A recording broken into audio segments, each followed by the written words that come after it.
ईश्वर मृत्युंजय अजरो अमर आदि अनादि सनातनी प्रभु जगत पिता जगदीश्वर श्री श्री 1008 की उपाधि के वास्तविक अधिकारी अकाल मूरत शब्द स्वरूपी राम वासुदेव सर्वगतम ब्रह्म परम पूज्य प्रथम पूज्य परम संत परम पुरुष परम धनी परम दयालु सत्य कबीर हक्का कबीर अल्लाहु कबीर अल्लाहु अकबर बाखबर अल्लाह ताला जगत के तारणहार जगत के मुक्तिदाता जगत के जगन्नाथ हारे के सहारे हिंदुओं के राम मुसलमानों के अल्लाह सिखों के वाहिगुरु ईसाइयों के मसीह दया के सागर दयानिधि करुणा के सागर करुणानिधि स्वयंभू परिभू संकट मोचन कष्ट हरण मंगल करण दुख भंजन अविगत कबीर निर्विकार निर्विषम परमात्मा अलय अलेख सतगुरु आदि अनादि सतगुरु असली मर्यादा पुरुषोत्तम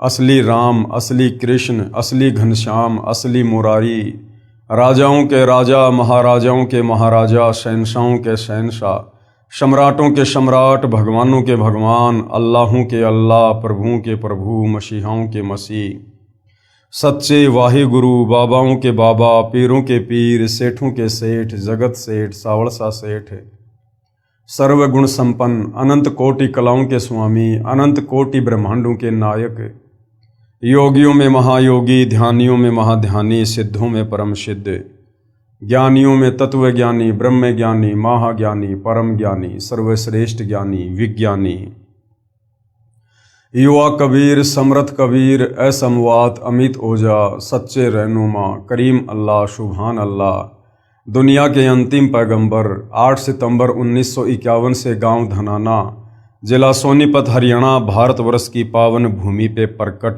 रियल कल की भगवान श्री नारायण साकार हरि श्री बाबा साहेब नूर अनंत परमात्मा सच्चे दरवेश सच्चे बाखबर संत श्रोमणी सतगुरु रामपाल जी परमेश्वर जी के चरण कमल में आप और हम सभी भाई बहनों का अनंत कोटि दंडवत प्रणाम। सत्साई भाई और बहनों, बहुत बड़ी दया बहुत बड़ी मेहर पूज्य गुरुदेव भगवान की परमेश्वर रामपाल जी की, जिनके शुभ आशीर्वाद से विशेष आशीर्वाद से उन्हीं के सत्संगों का संग्रह पवित्र पुस्तक ज्ञान गंगा के ऊपर वीडियो बनाने की श्रृंखला जारी है। इसी श्रृंखला में आज हमारा ये 26वें नंबर का वीडियो है। पूज्य गुरुदेव भगवान के आशीर्वाद से प्रत्येक वीडियो से हमें अध्यात्म के विषय में भक्ति मार्ग के विषय में बहुत ही गूढ़ और गहन जानकारियां प्राप्त हो रही हैं। ये पवित्र आध्यात्मिक पुस्तक ज्ञान गंगा सर्व धर्मों के पवित्र धर्मशास्त्रों के ज्ञान से परिपूर्ण है, यानी सर्व शास्त्रों का निष्कर्ष निकाल कर इस पवित्र पुस्तक ज्ञान गंगा में अमृत ज्ञान को शामिल किया गया है। इस पवित्र पुस्तक ज्ञान गंगा के अंदर समावेश तत्व ज्ञान के अंदर सोई की नोक रखने जितनी भी नुकश किसी भी धर्म का कोई भी धर्मगुरु निकालने में सक्षम नहीं है। तो भाई और बहनों, वर्तमान इस कलयुग की बिचली पीढ़ी में यदि वास्तव में अध्यात्म को लेकर कोई सुप्रीम बुक है, पुस्तक है, तो केवल पवित्र पुस्तक ज्ञान गंगा है, जो हमें असल में समझाएगी कि परमात्मा कौन है, कैसा है, कहाँ रहता है, कैसे मिलता है। तो भाई और बहनों, आप सबसे प्रार्थना है, इस पवित्र पुस्तक को आप जी गूगल से डाउनलोड करके भी पढ़ सकते हैं या वेबसाइट www.jagatgururampalji.org आप इस वेबसाइट पर जाकर भी पुस्तक की PDF डाउनलोड कर सकते हैं। साथ में सतगुरु रामपाल जी के प्रवचन ऑडियो वीडियो में भी आप जी को उपलब्ध हो जाएंगे। तो इस पवित्र पुस्तक ज्ञान गंगा के ऊपर अभी तक 25 वीडियो बन चुके हैं। यदि आपने अभी तक वीडियो नहीं देखे हैं तो आपने शुरू से वीडियो अवश्य देखने चाहिए, क्योंकि सृष्टि रचना को समझे बिना हम अध्यात्म को नहीं समझ सकते, किसी भी धर्म ग्रंथ को नहीं समझ सकते। और पहले के वीडियो में इस पवित्र पुस्तक ज्ञान गंगा से सृष्टि रचना को भली भांति समझाया गया है। साथ में सतगुरु रामपाल जी ने जो सृष्टि रचना इस पवित्र पुस्तक में लिखी है उसको सर्व धर्मों के धर्मशास्त्रों से प्रमाणित भी किया है। साथ में बहुत सारे भविष्य वक्ता जिन्होंने वर्तमान समय और सतगुरु रामपाल जी को लेकर भविष्यवाणियाँ सैकड़ों वर्ष पहले की हुई हैं, उन भविष्यवाणियों से भी हमारा विश्वास बढ़ता है और हमें पूर्ण संत की पहचान होती है। तो भाई और बहनों, अध्यात्म के विषय में बहुत कुछ मटेरियल इस पवित्र पुस्तक के अंदर शामिल किया गया है। आप जी इस पुस्तक पर बन रही वीडियो अवश्य देखिए। आज हमारा जो वीडियो है, आज इस पुस्तक पर हमारा जो टॉपिक है वो है श्रीमद् भगवत गीता जी का सार। गीता जी का जो सार, जो निष्कर्ष सदियों से हमारे धर्मगुरु हमें निकाल कर नहीं दे पाए, अब सतगुरु रामपाल जी परमेश्वर जी की दया से हमें श्रीमद् भगवत गीता जी का सार समझ में आएगा। और जब तक हमें हमारे धर्म ग्रंथों का सार ही समझ में नहीं आएगा कि हमारे धर्म ग्रंथ आखिर कहना क्या चाहते हैं, क्योंकि श्रीमद् भगवत गीता जी चारों वेदों का संक्षिप्त रूप है, यानी गीता जी कोड वर्ड में है, संकेतों में है। और तत्वदर्शी संत के आशीर्वाद के बिना इस श्रीमद् भगवत गीता जी के सार को कोई समझ नहीं सकता है। तो भाइयों और बहनों, अब हम पवित्र पुस्तक ज्ञान गंगा में श्रीमद् भगवत गीता जी के सार को समझेंगे, जो सतगुरु रामपाल जी परमेश्वर जी ने हमें समझाया है।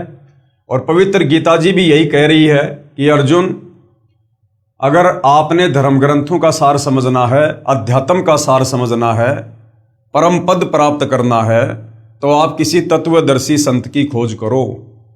वो तत्वदर्शी संत ही आपको परमात्म ज्ञान से परिपूर्ण करेंगे, दूसरा और कोई ऑप्शन नहीं है। तो आज आप और हमारा सौभाग्य, वह तत्वदर्शी संत धरती पर सतगुरु रामपाल जी के रूप में प्रकट है। तो सतगुरु रामपाल जी के सत्संग सुने बिना, उनके द्वारा लिखित पुस्तकें पढ़े बिना हम गीता जी तो छोड़िए, हम किसी भी धर्म ग्रंथ का सार नहीं समझ सकते हैं। तो भाइयों और बहनों, जैसा कि हमारे धर्मगुरु हमें गीता जी के सार के विषय में बताया करते थे कि अर्जुन तू क्या लाया है, तू क्या लेके जाएगा, सब कुछ यहीं छोड़ के चला जाएगा, क्यों तेरा तेरा मेरा मेरी में लगा हुआ है। और गीता जी के पीछे वाले कवर के ऊपर ये 4 लाइनें लिख दी जाती थी और ऊपर लिख दिया जाता था गीता सार। अब सतगुरु रामपाल जी परमेश्वर जी ने आकर बताया कि बच्चों, ये गीता संकेतों में है, कोड वर्ड में है, ये कोई बच्चों का शास्त्र नहीं है, इसके सार को निकालना कोई बच्चों का काम नहीं है। गीता जी के सार को समझने में तो जोर लगेगा, जोर। तो भाइयों और बहनों, आज आपको पता चलेगा कि वास्तव में श्रीमद् भगवत गीता हमें क्या समझाना चाहती है अध्यात्म के विषय में। परमेश्वर की खोज में आत्मा युगों से लगी है, यानी जब से हम सतलोक से बिछुड़ कर आए हैं इस काल के साथ, इसके 21 ब्रह्मांड में, उसी समय से हमें इस बात का पता चल गया था कि हम बहुत बड़ा धोखा खा चुके हैं। हमें झूठा प्रलोभन देकर सतलोक से यहां पर लाया गया है। और उसी समय से, जब से हमें मनुष्य जन्म प्राप्त हुए हैं, तभी से ये आत्मा उस परम सुख की खोज में लग गई थी। तप करना, ओम नाम का जाप करना, समाधि लगाना, क्योंकि इन चारों वेदों में सतलोक जाने की कंप्लीट विधि नहीं है। पूर्ण ब्रह्म परमेश्वर कबीर साहिब जी को प्राप्त करने की complete way of worship in चारों वेदों में नहीं है। इन चारों वेदों में केवल इस ज्योति निरंजन काल ब्रह्म तक की साधना का ज्ञान है, यानी इसी के जाल में उलझ पुलझ कर मरने का ज्ञान है। तो भाइयों और बहनों, सतलोक जाने की वास्तविक विधि तो कबीर परमात्मा स्वयं ही धरती पर प्रकट होकर तत्वदर्शी संत के रूप में तत्व ज्ञान देकर बताते हैं। तो परमेश्वर की खोज में आत्मा युगों से लगी है। जैसे प्यासे को जल की चाहत होती है, जीव आत्मा परमात्मा से बिछुड़ने के पश्चात महाकष्ट झेल रही है। जो सुख पूर्ण ब्रह्म यानी सत्य पुरुष के सतलोक यानी रित धाम में था, वह सुख यहां काल ब्रह्म प्रभु के लोक में नहीं है। यहां चाहे कोई करोड़पति है, चाहे पृथ्वीपति, सर्व पृथ्वी का राजा क्यों ना हो, चाहे सुरपति यानी स्वर्ग का राजा इंद्र है, चाहे श्री ब्रह्मा जी, श्री विष्णु जी तथा श्री शिव जी त्रिलोकपति हैं, क्योंकि जन्म तथा मृत्यु तथा किए कर्म का भोग अवश्य ही प्राप्त होता है। यहां तो ब्रह्मा विष्णु महेश को भी अपने किए हुए कर्मों का भोग भोगना पड़ता है। फिर भला आम व्यक्ति की यहां पर क्या बिशात, वो चाहे पृथ्वी का राजा क्यों ना हो। नारद जी का श्राप लगा विष्णु जी को, जिसे हम परमात्मा मानते थे, भगवान मानते थे। उस विष्णु जी को नारद जी का श्राप भोगने के लिए रामचंद्र जी के रूप में धरती पर आना पड़ा, असहनीय कष्टों का सामना करना पड़ा। फिर त्रेता युग में एक और नया उनका कर्म बन गया। धोखे से सुग्रीव के भाई बाली को मार दिया और बाली ने फिर श्राप दे दिया कि भगवान मुझे इसका बदला कब दोगे। तो रामचंद्र जी ने कहा भैया मैं त्रेता युग में फिर आऊंगा तेरा बदला देने के लिए श्री कृष्ण जी के रूप में। तो भाई और बहनों, इस प्रकार से यहाँ तो ब्रह्मा विष्णु महेश भी अपने कर्मों की मार झेल रहे हैं, फिर भला हम ब्रह्मा विष्णु महेश की या राम कृष्ण की भक्ति करके अपने कर्मों को कैसे कटवा सकते हैं, हम कैसे अपने कर्म दंड भोगने से बच सकते हैं जब हमारे भगवान भी नहीं बच पा रहे। तो गुरुदेव भगवान कह रहे हैं यहाँ चाहे पूरी पृथ्वी का राजा हो, चाहे देवताओं का राजा हो, चाहे ब्रह्मा विष्णु महेश हो, जन्म मृत्यु और किए हुए कर्म का भोग इस 21 ब्रह्मांड में सबको भोगना पड़ता है। और पूज्य गुरुदेव भगवान अपने एक शब्द में कहते हैं, भाई तन धर सुखिया कोई ना देखा, जो देखा सो दुखिया हो, उदय अस्त की बात करे मन सबका किया विवेका हो, सबका किया विवेका हो। भाई तन धर सुखिया कोई न देखा, ये ब्रह्मा विष्णु महेश भी ये भी जीव संज्ञा में हैं। तो कहते हैं यहां जो तन धर है यानी जो जीव आत्मा शरीर में बंधी हुई है, वो चाहे गधी की हो, चाहे कुत्ते की हो, चाहे आप और हमारी हो, चाहे ब्रह्मा विष्णु महेश की हो, यहां कोई भी शरीरधारी प्राणी सुखी नहीं है। कर्मों का भोग यहां पर भोगना ही पड़ेगा। इसका प्रमाण गीता जी अध्याय 2 श्लोक नंबर 12, गीता जी अध्याय 4 श्लोक नंबर 5 है। इसलिए पवित्र श्रीमद् भगवद गीता के ज्ञानदाता प्रभु काल भगवान ने, गीता का ज्ञान किसने दिया? काल भगवान ने श्री कृष्ण जी के शरीर में प्रेत की भांति प्रवेश करके अध्याय 15 श्लोक 1 से 4 तथा अध्याय 18 श्लोक 62 में कहा है कि अर्जुन सर्वभाव से उस परमेश्वर की शरण में जा, उसकी कृपा से ही तू परम शांति को तथा शतलोक शाश्वत स्थानम को प्राप्त होगा। शाश्वत स्थानम का मतलब होता है जो सदा से था और सदा ही रहेगा, जिसका कभी विनाश नहीं होता, तू उस लोक में जा। कौन कह रहा है? गीता का ज्ञान देने वाला। अब हिंदू भाई बहन तो यही समझ रहे थे भैया गीता जी का ज्ञान श्री कृष्ण जी ने दिया, और श्री कृष्ण जी यानी विष्णु से बढ़कर हम किसी को पहले भगवान नहीं माना करते थे। लेकिन हमारी बुद्धि में कभी ये बात नहीं आई, ना हमारे धर्म गुरुओं ने कभी बताई कि गीता का ज्ञान देने वाला भगवान खुद अर्जुन को कह रहा कि अर्जुन अगर तुझे परम सुख चाहिए, अगर तुझे शाश्वत स्थान प्राप्त करना है जहां जाने के बाद प्राणी फिर लौटकर मेरे गंदे लोक 21 ब्रह्मांड में नहीं आता, तो तू उस परमेश्वर की शरण में जा, उस परमेश्वर की शरण में। अब ये हमारे धर्म गुरु आज तक हमें ये नहीं बताए कि गीता का ज्ञान देने वाला भगवान अपने से अन्य किस परमेश्वर की शरण में जाने को कह रहा है। इसका मतलब गीता ज्ञान देने वाला भगवान तो सुप्रीम नहीं है, ये तो अंतिम नहीं है, फाइनल नहीं है। जब वो अपने से अन्य किसी और की शरण में जाने को कह रहा है, इसका मतलब इससे भी सुप्रीम कोई और भगवान है। अध्याय 18 श्लोक 62 गीता ज्ञानदाता क्या कह रहा है? अर्जुन सर्वभाव से, सर्वभाव का मतलब होता है और सारी पूजाएं छोड़ दे, मुझ ब्रह्म की पूजा भी छोड़ दे, देवी दुर्गा की पूजा भी छोड़ दे, ब्रह्मा विष्णु महेश की पूजा भी छोड़ दे, और नीचे के देवी देवता, ये चौराहे पेड़ पौधे, ये तो फिर रह क्या गए। कि सर्वभाव से यानी पतिव्रता पद अपनाकर एकमात्र उसी परमेश्वर की पूजा कर और उसी की शरण में जा, तभी तू परम शांति को तथा शतलोक शाश्वतम स्थानम को प्राप्त होगा। और उस परमेश्वर के तत्व ज्ञान व भक्ति मार्ग को मैं यानी गीता का ज्ञानदाता ये काल कह रहा है कि उस परमेश्वर के तत्व ज्ञान को मैं गीता ज्ञानदाता भी नहीं जानता। अर्थात गीता का ज्ञान देने वाले भगवान को भी कंप्लीट आध्यात्मिक ज्ञान नहीं है, कि उस परमेश्वर के बारे में पूरी जानकारी अर्जुन मुझे भी नहीं है। उसके लिए ऑप्शन छोड़ दिया गीता अध्याय 4 श्लोक नंबर 34 कि कि भाई उसके लिए तू किसी तत्वदर्शी संत की खोज कर ले। और वो तत्वदर्शी संत भाई और बहनों आज धरती पर सतगुरु रामपाल जी हैं। उस तत्व ज्ञान को तत्वदर्शी संतों के पास जाकर उनको दंडवत प्रणाम कर तथा विनम्र भाव से प्रसन्न कर, तब वे तत्वदृष्टा संत आपको परमेश्वर का तत्व ज्ञान बताएंगे, यानी आपको परमात्म ज्ञान बताएंगे कि परमात्मा कौन है, कैसा है, कहाँ रहता है, किस लोक में रहता है, वो कैसे मिलता है। वो तत्वदर्शी संत तुझे बताएगा। फिर उनके बताए अनुसार भक्ति मार्ग पर सर्व भाव से लग जा, यानी जैसा वो तत्वदर्शी संत तुझे भक्ति बताए, जो नियम बताए, फिर तू उस हिसाब से भक्ति कर तन मन धन से। इसका प्रमाण है गीता अध्याय 4 श्लोक नंबर 34।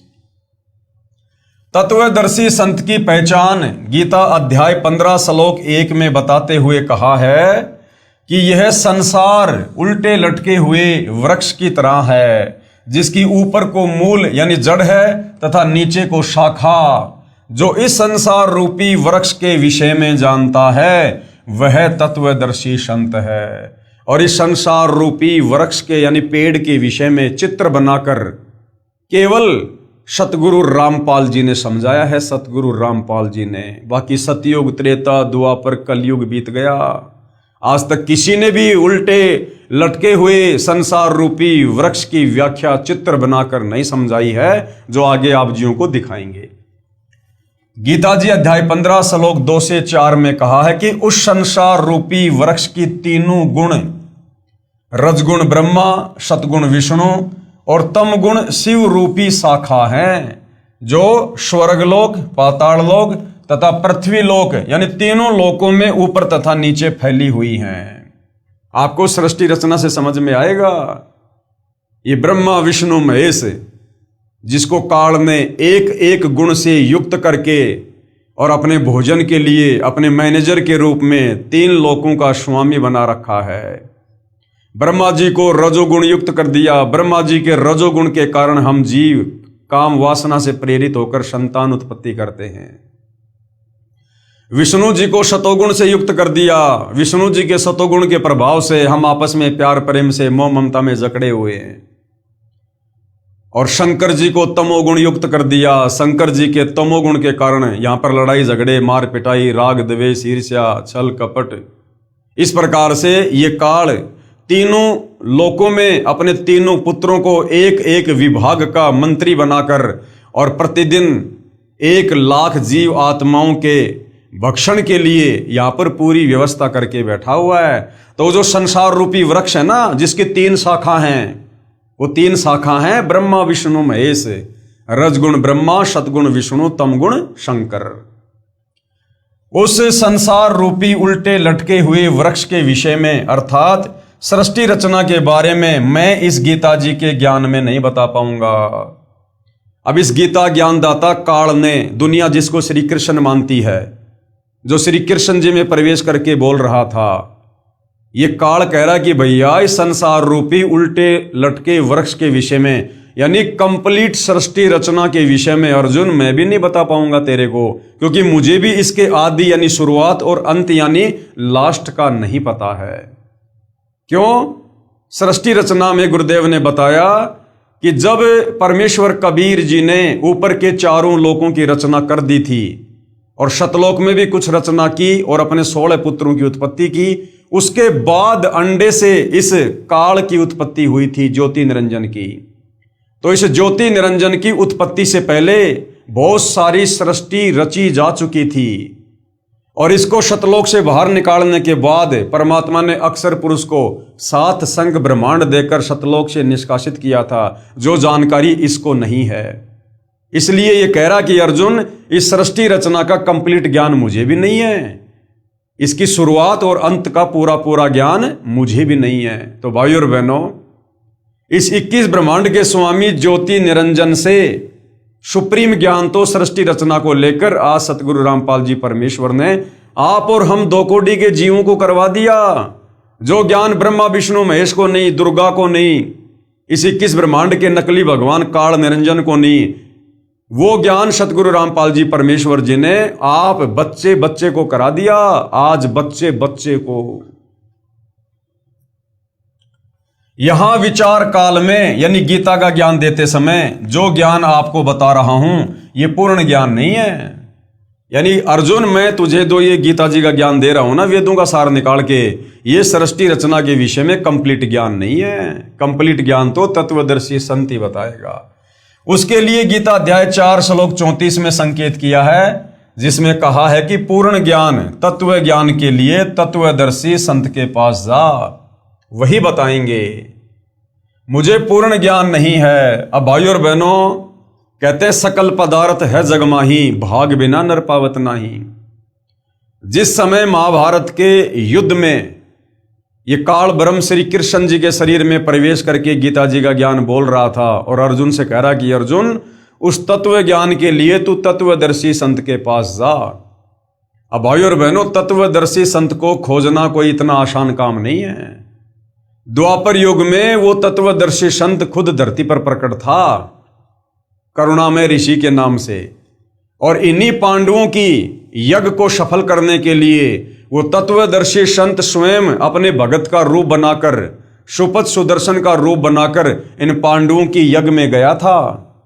और इन पांडवों ने उस कबीर परमेश्वर तत्वदर्शी संत के चरण धोकर भी पिए थे, लेकिन ये पहचान नहीं पाए कि ये तत्वदर्शी संत है, यही परमात्मा है। यानी दरवाजे पर भगवान खड़ा है और फिर भी पांचों पांडव नहीं समझ पाए। इसको कहते हैं सकल पदार्थ है जग माही, कर्महीन नर पावत नाही।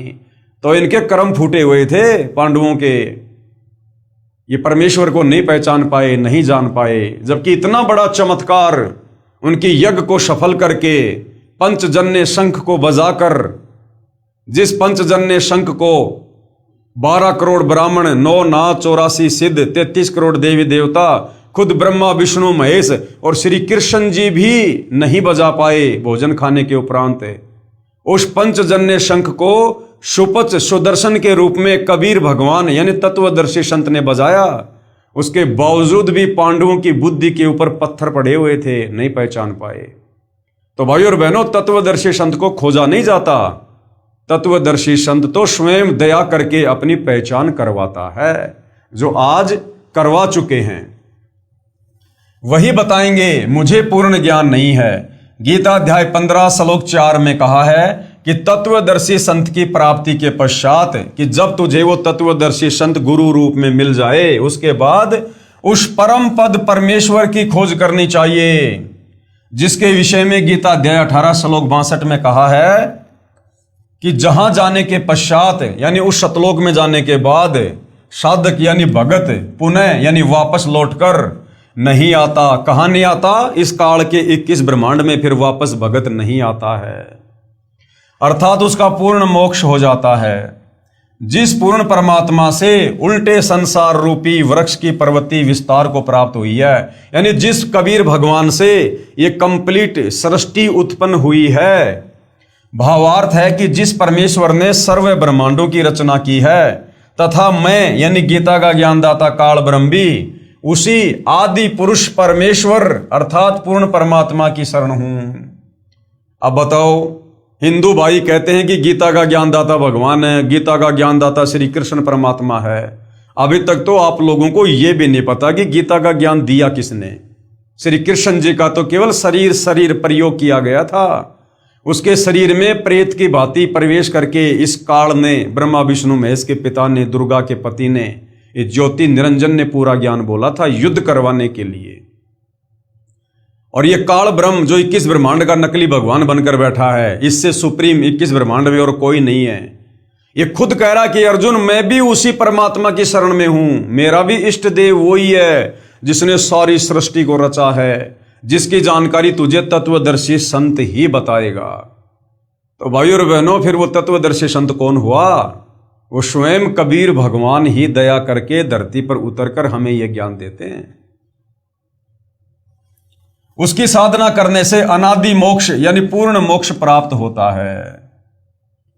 तत्वदर्शी संत वही है जो ऊपर को मूल तथा नीचे को तीनों गुण, रजगुण ब्रह्मा, सतगुण विष्णु और तमगुण शिवजी रूपी शाखाओं तथा तना व मोटी डार की पूर्ण जानकारी प्रदान करता है कि संसार रूपी पेड़ की जड़ कौन है, 3 शाखा कौन भगवान है, ये तना कौन भगवान है और डार कौन भगवान है। वही तत्वदर्शी संत होगा, जो चित्र आप जी को आगे दिखाया जाएगा।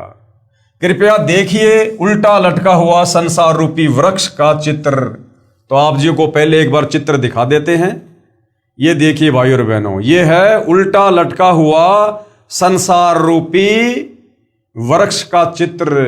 अब ये एक पेड़ है, अक्षर पुरुष एक पेड़ है, निरंजन वा की डार और तीनों देवा शाखा हैं पात रूप संसार। 650 साल पहले कबीर परमेश्वर जी ने अपनी सिंपल लैंग्वेज में हमें सृष्टि रचना बताई थी। तो क्या कहा गया है गीता ज्ञानदाता के द्वारा कि जो महापुरुष उल्टे लटके हुए संसार रूपी पेड़ के सभी विभागों को बता दे कि जड़ कौन भगवान है, ये संसार रूपी उल्टे लटके हुए पेड़ की जड़ है। ये पेड़ समझो पूरी सृष्टि है। ये पेड़ क्या है? ये पूरी दुनिया है, पूरी सृष्टि है, ये कंप्लीट सृष्टि। अब ये जड़ कौन है? यानी पूरी सृष्टि को जो भोजन खिला रहा है, जो तीनों लोकों में प्रवेश करके सबका धारण पोषण कर रहा है, अक्षर पुरुष के 7 संग ब्रह्मांडों को, काल के 21 ब्रह्मांडों को और ऊपर के 4 अविनाशी लोकों को, जिसने अपनी शब्द शक्ति से, अपने वचन से रोका हुआ है और इन तमाम लोकों में, ब्रह्मांडों में प्रवेश करके जो सबका धारण पोषण करता है, सबका पालन पोषण करता है, वो परमात्मा कौन है? वो परमात्मा कबीर भगवान है, कबीर परमात्मा है।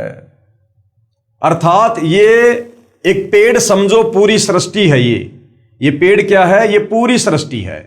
अब पेड़ को खुराक कहां से मिलती है? पूरे पेड़ को, पेड़ में जो है ये तना भी है, ये जो मोटी डार है ये पेड़ का ये तना है।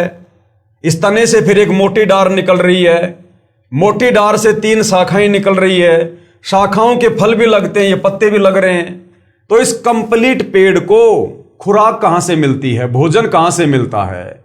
जड़ से मिलता है, जड़ से।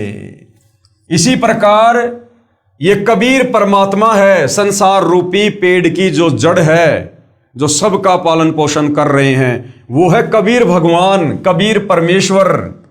यानी सबसे ऊपर ये सतलोक है, सबसे ऊपर ये सतलोक है जहां पर कबीर भगवान बैठकर नीचे पूरे ब्रह्मांडों का पालन पोषण करते हैं।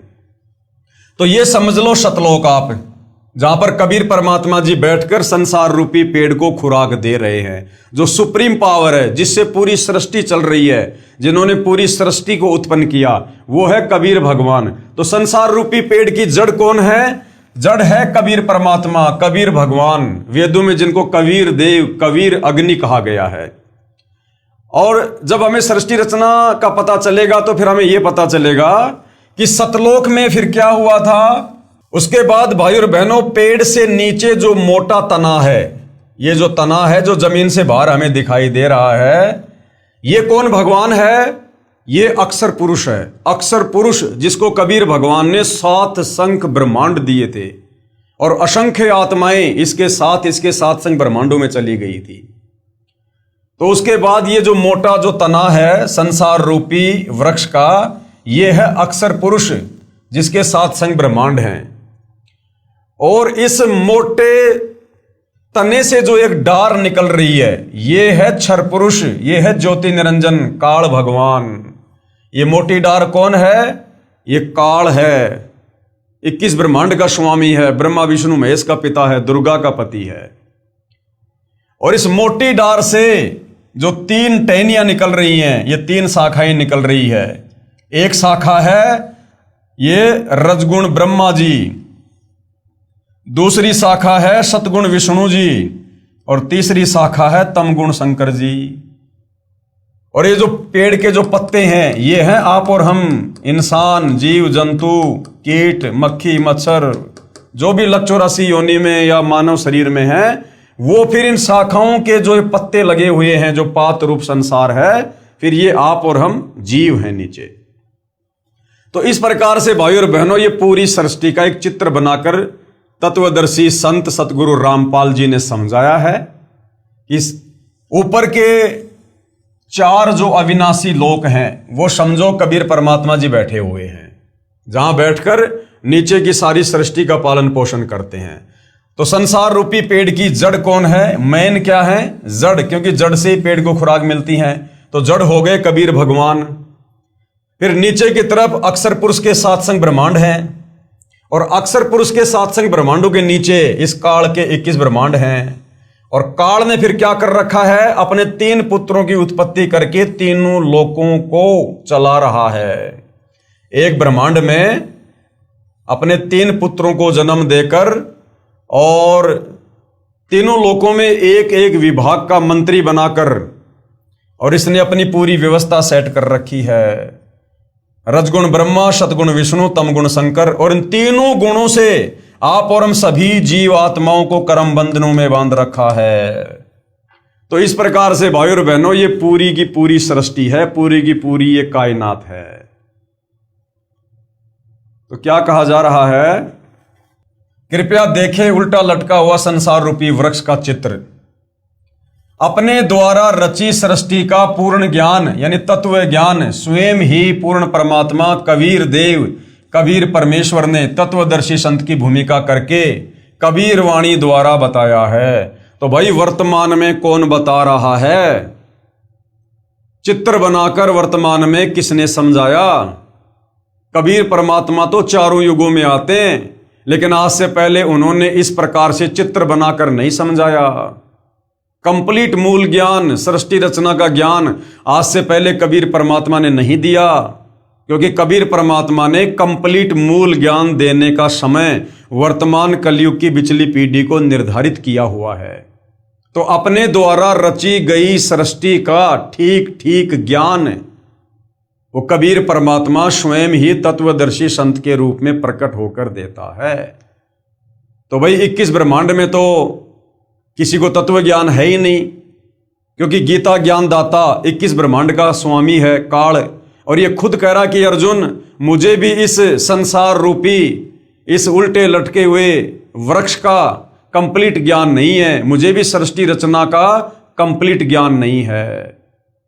तो बताओ फिर 21 ब्रह्मांड के भगवान को सृष्टि रचना का ज्ञान नहीं है, तो वर्तमान में सतगुरु रामपाल जी ना केवल 21 ब्रह्मांड का, 21 ब्रह्मांड से ऊपर अक्षर पुरुष के 7 संग ब्रह्मांड का, उससे ऊपर शतलोक का, शतलोक से ऊपर तीनों लोकों का कंप्लीट ज्ञान दे रहे हैं। तो सतगुरु रामपाल जी कौन हुए? स्वयं कबीर परमात्मा, पूर्ण संत, जगत गुरु, तत्वदर्शी संत। तो भाई और बहनों, ये मौका चूकना नहीं चाहिए। अगर इस समय ये मौका हमारे हाथ से निकल गया, यदि हमने सतगुरु रामपाल जी की पहचान नहीं की और उनसे उपदेश लेकर शत भक्ति शुरू नहीं की, हम सदा सदा के लिए इसी काल के 21 ब्रह्मांड में 2 पार्टों के बीच में पिसके रह जाएंगे। प्रमाण ऋग्वेद मंडल 9 सूक्त 96 मंत्र 16 से 20 तथा ऋग्वेद मंडल 10 सूक्त 90 मंत्र 1 से 5 तथा अर्थर्वेद कांड 4 अनुवाक 1 मंत्र 107 में। कबीर अक्षर पुरुष एक पेड़ है और निरंजन वाकी डार, और तीनों देवा शाखा हैं पात रूप संसार। ये 650 साल पहले कबीर परमात्मा जी ने समझाया था कि अक्षर पुरुष तो ये पेड़ है, ये जो मोटा जो तना है ये कौन है? अक्षर पुरुष, परब्रह्म, जिसके 7 संग ब्रह्मांड है। कबीर अक्षर पुरुष एक पेड़ है और निरंजन यानी ये काल उसकी डार, और तीनों देवा शाखा हैं। इस संसार रूपी पेड़ की शाखा कौन है? ब्रह्मा विष्णु महेश, तीनों देवता शाखा है, और ये पात रूप संसार। आज जिस सृष्टि रचना को 650 साल पहले कबीर परमेश्वर जी ने समझाया था अपनी सिंपल भाषा में, हमारे नादान स्वार्थी धर्म गुरुओं ने जिस परमेश्वर को अनपढ़ कहकर, जुलाहा कहकर रिजेक्ट कर दिया था, आज उनके द्वारा बताई गई सृष्टि रचना का ज्यों का त्यों समर्थन ये पवित्र श्रीमद् भगवत गीता जी कर रही है। तो भाई और बहनों, परमात्मा को पहचानने में कोई दिक्कत नहीं होनी चाहिए। अभी अक्षर पुरुष एक पेड़ है, निरंजन उसकी डार, और तीनों देवता शाखा हैं, और पात रूप संसार। पवित्र गीता जी में भी तीन भगवान, पहला क्षर पुरुष अर्थात ब्रह्म, ये काल, दूसरा अक्षर पुरुष अर्थात ये परब्रह्म, और तीसरा परम अक्षर पुरुष अर्थात पूर्ण ब्रह्म कबीर देव के विषय में वर्णन है। इसका प्रमाण गीता अध्याय 15 श्लोक नंबर 16 और 17, अध्याय 8 श्लोक नंबर 1 का उत्तर श्लोक नंबर 3 में है। वह परम अक्षर ब्रह्म है। तथा तीन भगवानों का एक और प्रमाण गीता अध्याय 7 श्लोक नंबर 25 में गीता ज्ञानदाता काल ब्रह्म ने अपने विषय में कहा है कि मैं अव्यक्त हूं। यह प्रथम अव्यक्त प्रभु हुआ। कौन? ये काल। ये अव्यक्त है, निराकार नहीं है। अव्यक्त का मतलब होता है वो साकार है, शरीर में है, लेकिन वो दिखाई नहीं देता। जैसे महाभारत में गीता जी का ज्ञान देते समय ये काल अव्यक्त था, ये श्री कृष्ण जी में प्रवेश कर गया। दुनिया समझ रही है श्री कृष्ण जी ज्ञान दे रहे हैं, और उसके अंदर बैठकर ज्ञान कौन दे रहा था वेदों का? ये काल ब्रह्म। तो इस प्रकार से अव्यक्त होकर ये अपना कार्य करता है, छुपकर। फिर गीता अध्याय 8 श्लोक 18 में कहा है कि यह संसार दिन के समय अव्यक्त पर ब्रह्म से उत्पन्न हुआ है, फिर रात्रि के समय ये उसी में लीन हो जाता है। रात्रि के समय उसी में लीन हो जाता है। यह दूसरा अव्यक्त हुआ। दूसरा अव्यक्त कौन है? ये अक्षर पुरुष है।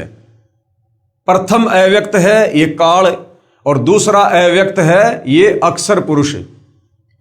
अध्याय 8 श्लोक 20 में कहा है कि उस अव्यक्त से भी दूसरा जो अव्यक्त है, यानी परब्रह्म से भी आगे जो तीसरा अव्यक्त है, कौन? कबीर परमात्मा पूर्ण ब्रह्म। वह परम दिव्य पुरुष सर्व प्राणियों के नष्ट होने पर भी नष्ट नहीं होता, क्योंकि प्रथम अव्यक्त इस काल के भी 21 ब्रह्मांड नष्ट होते हैं, उत्पत्ति और प्रलय में आते हैं। दूसरा जो अव्यक्त है अक्षर पुरुष परब्रह्म, उसके भी 7 संग ब्रह्मांड उत्पत्ति और प्रलय में आते हैं। परंतु तीसरा जो अव्यक्त है कबीर भगवान परम अक्षर ब्रह्म पूर्ण परमात्मा, वो कभी भी नष्ट नहीं होता। ना उसके लोक में रहने वाले प्राणी आत्मा, और ना वो कबीर भगवान। ये तीसरा अव्यक्त हुआ। यही प्रमाण गीता अध्याय 2 श्लोक 17 में भी है। गीता ज्ञानदाता क्या कह रहा है काल भगवान? कि नाश रहित, यानी जिसका कभी नाश ना हो, नाश रहित उस परमात्मा को जान जिसका नाश करने में कोई समर्थ नहीं। अर्थात ये खुद कह रहा है कि भैया मेरा तो नाश होता है, मेरी तो जन्म और मृत्यु है, मेरे 21 ब्रह्मांड तो समय समय पर उत्पत्ति और प्रलय में है, परंतु नाश रहित तो उसको जान जिसको मारने में कोई सक्षम नहीं है। गीता अध्याय 2 श्लोक 17 में गीता ज्ञानदाता खुद कह रहा है। और अपने विषय में गीता ज्ञानदाता यानी काल ब्रह्म कह रहा है अध्याय 4 श्लोक 5 में तथा अध्याय 2 श्लोक 12 में कि मैं तो जन्म मृत्यु में अर्थात नाशवान हूं, कि अर्जुन तू भी जन्म मरण में है और मैं भी जन्म और मरण में हूं। उपरोक्त संसार रूपी वृक्ष की मूल यानी जड़ तो परम अक्षर पुरुष अर्थात पूर्ण ब्रह्म कबीर देव है। संसार रूपी वृक्ष की जो जड़ है वो कौन है? वो तो पूर्ण ब्रह्म कबीर परमात्मा है, जो पूरे पेड़ को यानी संसार की पूरी सृष्टि का पालन पोषण कर रहे हैं। इसी को तीसरा अव्यक्त प्रभु कहा है। वृक्ष की मूल से ही सर्व पेड़ को आहार प्राप्त होता है। इसलिए गीता अध्याय 15 श्लोक 17 में कहा है कि वास्तव में परमात्मा तो क्षर पुरुष अर्थात ब्रह्म तथा अक्षर पुरुष अर्थात पर ब्रह्म से भी अन्य ही है। उत्तम पुरुष तू अन्य परमात्मा इति उदाहरते। जो तीनों लोकों में प्रवेश करके सबका धारण पोषण करता है वही वास्तव में अविनाशी है। कौन? कबीर परमात्मा। क्षर का अर्थ है नाशवान। ये जो 21 ब्रह्मांड का स्वामी है काल, इसको क्षर पुरुष भी कहते हैं। तो क्षर का मतलब क्या होता है? नाशवान, जो जन्मता और मरता है। क्योंकि ब्रह्म यानी काल अर्थात गीता ज्ञानदाता ने तो स्वयं कहा है कि अर्जुन तू तथा मैं तो जन्म और मृत्यु में हैं। अध्याय 2 श्लोक 12 में प्रमाण अध्याय 2 श्लोक 12, अध्याय 4, श्लोक 5 और 9 में। दूसरा है अक्षर पुरुष। ये अक्षर पुरुष कौन है? यह है परब्रह्म, सात संग जिसके ब्रह्मांड है। अक्षर का अर्थ है अविनाशी, परंतु ये भी कंप्लीट अविनाशी नहीं है। यहां परब्रह्म को भी स्थायी अर्थात अविनाशी कहा है, परंतु ये भी वास्तव में अविनाशी नहीं है। यह चिर स्थायी है, यानी लंबे समय तक जीवित रहता है, लेकिन अविनाशी नहीं है। मृत्यु इसकी भी होती है। जैसे एक मिट्टी का प्याला है जो सफेद रंग का चाय पीने के काम आता है, वो तो गिरते ही टूट जाता है। ऐसी स्थिति समझो 21 ब्रह्मांड के, इस काल की, इस ब्रह्म की अर्थात क्षर पुरुष की। दूसरा प्याला स्टील का होता है। ये मिट्टी वाले प्याले की तुलना में अधिक स्थायी अर्थात अविनाशी है, परंतु इसको भी जंग लगता है, स्टील को भी जंग लगता है। समय भले लंबा लगे, लेकिन स्टील को भी जंग लगता है, वो भी नष्ट होता है तथा नष्ट हो जाता है, भले ही समय ज्यादा लगे। इसलिए ये भी वास्तव में अविनाशी नहीं है, अर्थात ये अक्षर पुरुष भी अविनाशी नहीं है। तीसरा प्याला है सोने का, और सोने की धातु वास्तव में अविनाशी है, जिसका नाश नहीं होता है। तो कबीर परमात्मा जानो सोना, जिसको कभी भी जंग नहीं लगता, जो कभी भी नष्ट नहीं होता है। जैसे परब्रह्म यानी अक्षर पुरुष को अविनाशी भी कहा है तथा वास्तव में अविनाशी तो इन दोनों से अन्य है, इसलिए अक्षर पुरुष को अविनाशी भी नहीं कहा है। कारण 7 रजगुण ब्रह्मा की मृत्यु के पश्चात 1 सतगुण विष्णु की मृत्यु होती है। यानी श्री ब्रह्मा जी से 7 गुना ज्यादा उम्र श्री विष्णु जी की है, और विष्णु जी से 7 गुना ज्यादा उम्र श्री शंकर जी की है। और जब ऐसे ऐसे 70,000 शंकर जी मर जाते हैं, तब एक ब्रह्मांड में इनका पिता काल जो सदाशिव रूप में रहता है, उसकी मृत्यु होती है। और जब वो मरता है, तब अक्षर पुरुष का, परब्रह्म का एक युग होता है, एक युग। और ऐसे ऐसे 1000 युग का दिन और 1000 युग की रात्रि उस परब्रह्म की है। फिर ऐसे 30 दिन का एक महीना, 12 महीने का एक वर्ष, ऐसे ऐसे 100 वर्ष की उस अक्षर पुरुष की उम्र है। उसके बाद भी उसकी मृत्यु है, अर्थात वो भी अविनाशी नहीं है। 7 रजगुण ब्रह्मा की मृत्यु के पश्चात 1 सतगुण विष्णु की मृत्यु होती है, और 7 सतगुण विष्णु की मृत्यु के पश्चात 1 तमगुण शंकर की मृत्यु होती है। जब तमगुण शिव की 70,000 बार मृत्यु हो जाती है, तब 1 क्षर पुरुष यानी ब्रह्म की मृत्यु होती है। यह परब्रह्म यानी अक्षर पुरुष का एक युग होता है। ऐसे ऐसे 1000 युग का परब्रह्म का एक दिन तथा इतनी ही रात्रि होती है। 30 दिन रात का एक महीना, 12 महीनों का एक वर्ष तथा 100 वर्ष की परब्रह्म यानी अक्षर पुरुष की आयु है। तब ये परब्रह्म तथा सर्व ब्रह्मांड जो सतलोक के नीचे के हैं नष्ट हो जाते हैं। अब इतनी लंबी उम्र है परब्रह्म की, अक्षर पुरुष की, इसलिए काल की तुलना में इसको अविनाशी कहा है, परंतु वास्तव में ये अविनाशी नहीं है। अविनाशी तो कबीर परमात्मा ही है। कुछ समय उपरांत सर्व नीचे के ब्रह्मांडों, ब्रह्म यानी काल तथा परब्रह्म के लोकों की रचना पूर्ण ब्रह्म अर्थात परम अक्षर पुरुष करता है। जब 7 संग ब्रह्मांड अक्षर पुरुष के और 21 ब्रह्मांड काल के नष्ट हो जाते हैं, उसके बाद कबीर परमात्मा फिर से समय आने पर इनके ब्रह्मांडों की फिर से रचना करता है, उत्पत्ति करता है। इस प्रकार ये तत्व ज्ञान समझना है। लेकिन ऊपर के जो 4 लोक हैं, सतलोक, अलखलोक, अगमलोक और अनामी लोक, इन 4 लोकों का कभी विनाश नहीं होता है। ये चारों लोक अविनाशी हैं, और इन लोकों में रहने वाली जीव आत्मा भी जो है वो अविनाशी है, उनका भी कभी विनाश नहीं होता है। इस प्रकार ये तत्व ज्ञान समझना है। अब ये सारा सब कुछ क्यों समझाया जा रहा है भाई और बहनों?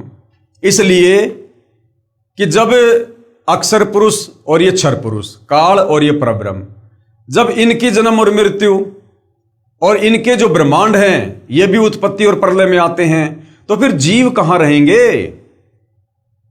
जब इनकी इतनी इतनी लंबी उम्र है, उसके बाद भी ये मरते हैं और आप और हम जीव तो ना जाने इनके एक दिन में लाखों करोड़ों अरबों बार जन्म ले लेते और मर जाते हैं।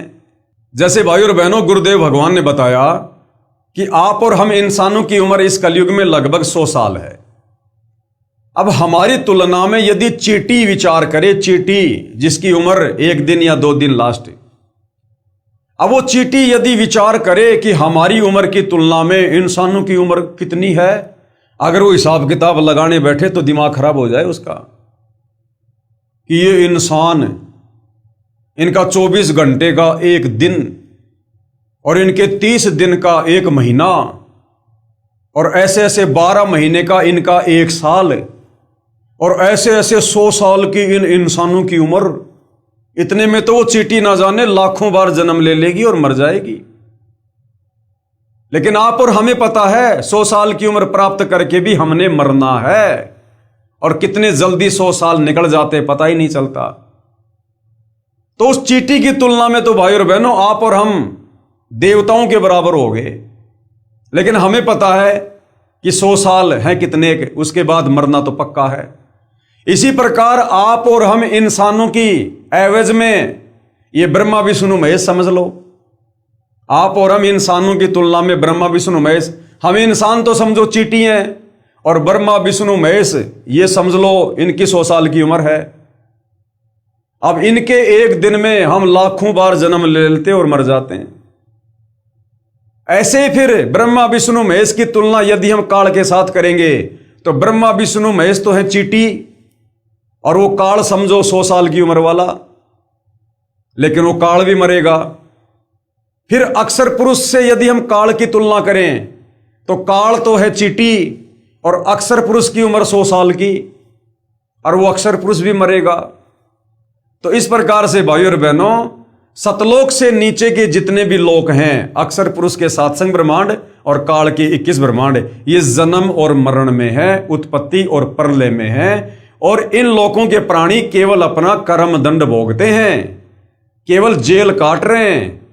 जन्म और मृत्यु, लक 84 योनिया, तपतशिला का कष्ट, नरक का कष्ट, और मनुष्य जन्म प्राप्त करके कोई टांग टूट जाए, आंख फूट जाए, लड़ाई झगड़ा हो जाए, किसी को कैंसर हो जाए या और कोई दुख हो जाए, पीड़ा हो जाए। तो गुरुदेव भगवान ये सारा सब कुछ माजरा समझाकर आप और हमारी सोच, हमारी वृत्ति सतलोक में लगाना चाहते हैं कि नादानो, तुम यहां के रहने वाले नहीं हो, तुम तो यहां पर फंसे पड़े हो, और अब तुम्हें सतलोक जाने का मार्ग नहीं मिल रहा। तुम्हारी यादें मिटा दी गई हैं, तुम्हें बुला दिया गया है कि तुम जगत सेठ कबीर भगवान के बच्चे हो, और तुम कभी सतलोक में रहकर ठाठ किया करते थे, जहां कभी बुढ़ापा नहीं, कभी मृत्यु नहीं, कोई काम धंधा नहीं करना पड़ता, कोई लड़ाई झगड़ा कुछ नहीं। तो गुरुदेव भगवान हमें सृष्टि रचना के माध्यम से और ये तमाम धर्मशास्त्र जो संकेतों में है, कोड वर्ड में है, इन सब को सतलोक से चलकर तत्वदर्शी संत की भूमिका करके आप और हमें केवल इसीलिए समझाते हैं, दिन रात इसीलिए परमात्मा हमारे लिए मेहनत कर रहे हैं कि आप और हम इस योग्य बने कि हम उनकी बातों पर विश्वास कर सकें और उनके द्वारा बताई गई भक्ति को सफल करके अपने निज घर सतलोक को चल सके। इस प्रकार यह तत्व ज्ञान समझना है। परंतु परम अक्षर पुरुष अर्थात पूर्ण ब्रह्म सत्य पुरुष यानी कबीर जी, उनका सतलोक यानी रितधाम सहित ऊपर के अलख लोक, अगम लोक तथा अनामी लोक कभी नष्ट नहीं होते हैं। यानी एक बार यदि हमारा पीछा इस काल के 21 ब्रह्मांड से छूट गया और हम सतलोक पहुंच गए, उसके बाद हम सदा सदा के लिए सुखी रहेंगे। फिर हम ना तो कभी वापस इस काल के 21 ब्रह्मांड में आएंगे, ना वहां पर कोई मृत्यु है, ना वहां बुढ़ापा है, ना कोई काम धंधा करना है, सर्व सुख सुविधा है। उसके बाद हम सुखी सुखी हैं। फिर उसके बाद हमारी इच्छा कि सतलोक से ऊपर के लोगों की भक्ति करके उन लोकों में जाना है या नहीं जाना है, क्योंकि ऊपर के लोकों में सतलोक की तुलना में और ज्यादा सुख है। लेकिन सतलोक जाने के बाद फिर हमें कोई कष्ट नहीं है, कोई दिक्कत नहीं है, कोई प्रॉब्लम नहीं है हमने। तो एक बार जैसे तैसे करके हम इस काल के 21 ब्रह्मांड से जन्म मरण के रोग से निकलकर सतलोक पहुंचे। इसलिए गीता अध्याय 15 श्लोक 17 में कहा है कि वास्तव में उत्तम प्रभु अर्थात पुरुषोत्तम तो ब्रह्म अर्थात क्षर पुरुष तथा परब्रह्म अर्थात अक्षर पुरुष से अन्य ही है। यानी इस काल और अक्षर पुरुष से अन्य जो तीसरा भगवान है वो वास्तव में अविनाशी है। उत्तम पुरुष है तू अन्य परमात्मा इति उदाहरते, उसको वास्तव में परमात्मा कहा जा सकता है। ये गीता ज्ञानदाता खुद गीता अध्याय 15 श्लोक नंबर 17 में कह रहा है। जो पूर्ण ब्रह्म यानी परम अक्षर पुरुष है वही वास्तव में अविनाशी है, यानी वो जन्म और मरण से बाहर है। वही सबका धारण पोषण करने वाला संसार रूपी पेड़ की मूल रूपी पूर्ण परमात्मा है। वृक्ष का जो भाग जमीन के तुरंत बाहर नजर आता है वह तना कहलाता है, उसे अक्षर पुरुष यानी परब्रह्म जानो। तने को भी आहार मूल यानी जड़ से प्राप्त होता है। फिर तने से आगे पेड़ की कई डार होती हैं, उनमें से एक डार यह ब्रह्म समझो अक्षर पुरुष, इसको भी आहार यानी मूल जड़ से ही प्राप्त होता है, यानी परम अक्षर पुरुष से ही प्राप्त होता है। उस डार यानी क्षर पुरुष यानी काल ब्रह्म की मानो फिर 3 गुण रूपी शाखा हैं, रजगुण ब्रह्मा, सतगुण विष्णु, तमगुण शिव जी। ये 3 शाखाएं हैं। इन्हें भी आहार यानी मूल परम अक्षर पुरुष अर्थात पूर्ण ब्रह्म यानी जड़ से ही प्राप्त होता है। इन तीनों शाखाओं से पात रूप में यानी पत्ते रूप में अन्य जो प्राणी आश्रित हैं उन्हें भी वास्तव में आहार मूल यानी जड़ परम अक्षर पुरुष अर्थात पूर्ण ब्रह्म यानी कबीर जी से ही प्राप्त होता है। इसलिए सभी को पूज्य पूर्ण परमात्मा ही सिद्ध हुआ, यानी सबका पूज्य कौन हुआ? वो पूर्ण परमात्मा। यानी केवल उस कबीर भगवान की ही पूजा करनी चाहिए, अन्य देवी देवताओं की, काल की, दुर्गा की, अक्षर पुरुष की, किसी की भी नहीं। और अपनी पूजा करवाने के लिए, हमें ये सारा भेद देने के लिए आज वो कबीर परमात्मा सतगुरु रामपाल जी के नाम से धरती पे प्रकट हैं। ये भी नहीं कहा जा सकता कि पत्तों तक आहार पहुंचाने में तना, डार तथा शाखाओं का कोई योगदान नहीं है, इसलिए सभी आदरणीय हैं, परंतु पूजनीय तो केवल मूल यानी जड़ ही होती है। आदर तथा पूजा में अंतर होता है। जैसे पतिव्रता स्त्री सत्कार यानी सम्मान तो सभी का करती है, जैसे जेठ का बड़े भाई के समान, देवर का छोटे भाई के समान, परंतु पूजा यानी विशेष आदर सत्कार अपने पति की ही करती है। यानी जो समर्पण भाव एक पतिव्रता औरत का अपने पति के प्रति होता है वो अन्य के प्रति नहीं होता। बाकी उस परिवार में रहती है तो आदर सत्कार वो सबका करती है।